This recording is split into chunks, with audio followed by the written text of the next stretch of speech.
The next contestant is 21 years old and is widely considered one of the top young spoken word artists in the country. Everyone, make some noise for George Yamazawa Jr.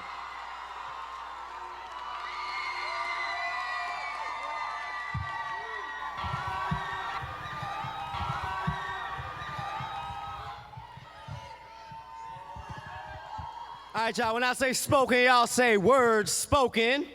Spoken. 5 things you should know about being an Asian from the South. 1, when you smile, they'll try to ridicule your eyes for being smaller than usual. Remind yourself it's only because America has a tendency of wanting to see through you. 2, don't laugh at innocent ignorance because some stuff is just plain funny. One day a classmate asked me what I was, and when I told her I was Japanese, she said, "Oh, I thought you was Asian." 3, when they call you Chinese, correct them. 4, upon correcting them, tell them your full name in your native dialect. Remind them of your parents' birthplace. Remind them of Hiroshima and Nagasaki until the conversation feels nuclear. Then remind yourself that you are only reminding yourself, because after your entire conversation, you will still be Chinese to them. 5, find time to search inside. See, your smile won't shine unless you wear it with pride. See, I remember every time I would laugh, I would cover my eyes, but now I realize I have nothing to hide. See, I like my chicken teriyaki or fried. I like my fried rice with hot sauce on the side. See, this is dedicated to all them ridicules and racists as a child, but more importantly, this is dedicated to all them Asians from the South. Yo, Kollaboration, how y'all feeling tonight, huh? Word, we're gonna have fun. So my name is G. Yamazawa. I'm gonna dedicate this next poem to my father. My father is an amazing man, I love him. He's a chef, and he's owned a restaurant, Japanese restaurant, for the last 26 years. But real recently, he's been doing pottery, and it's really random. Every time he's like working on a piece, he's like, "I am an artist." And I'm like, all right, Dad. But he always loved using his hands. And he would leave marks on my face as a sign for discipline. And some may call them bruises, but I call them visible prayers. See, my cheeks learned the lines on the inside of his palms like a roadmap to better behavior, but I was never good at following directions very well. See, when I was little, I peed in the garage because I was too lazy to go inside. I tried to blame it on the cat. He told me not to lie and mushed my face into my own urine. I never thought I'd be able to smell my own dishonesty. You see, his hands were so strong that one day he lifted me up by my innocence, and when he let go, I landed in a foster home without even knowing he did it. Finished the last few months of my 5th grade year with a family that wasn't even mine.